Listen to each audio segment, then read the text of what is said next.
Every year, many debates are held in Parliament related to the UK's environmental policies. These debates and the resulting voting ultimately determine the course of action the UK will take with regards to the environment, whether it's voting to change carbon taxes, incentivising green energy generation, or for the building of onshore wind turbines. The outcome of these votes arguably have a far bigger effect than any individual's personal contributions to protect the environment. As such, the biggest tool we have as individuals to protect the climate is our ability to vote for MPs who vote to protect the climate and vote out those who don't. Our project aims to aid this process by ranking MPs based on how environmentally conscious they are, based on their voting history. In doing so, we should make it easier for voters to take this information into account when choosing which MPs to vote for. We also have the functionality to send emails to MPs directly, based on these issues with a given template. Okay, so let's have a quick demo of the website. So this is what you're greeted with as soon as you join the website.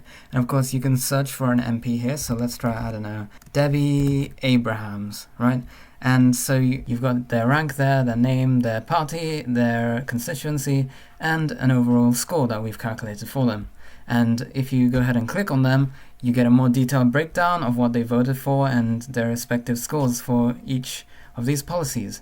And of course, you can click on these for more information as well. The cool thing about the search is, let's say we want to look up that one member of parliament. What was his name again? Borat Johnson, something like that? Nah, okay.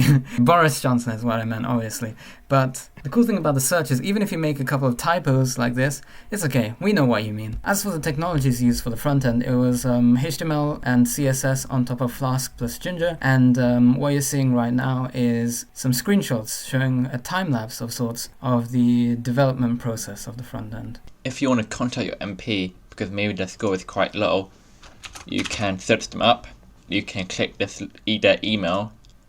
And then all my multiple details filled out. You can fill in your own details and it will automatically generate a template email based on the details you filled out, which you can now change and copy and paste an email to the address shown down here to your MP.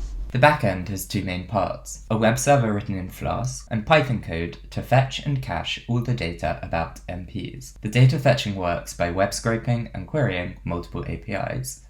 A query to the Parliament Members API retrieves basic information about MPs, such as their contact details and the parties they're affiliated with. Data is then scraped from the HTML on the publicwhip.org, a website providing voting records for all MPs in Parliament, but one which doesn't serve a public API. All of this can then be compiled into a large JSON database, which stores each MP's positions on several different issues and assigns them a total environmental score.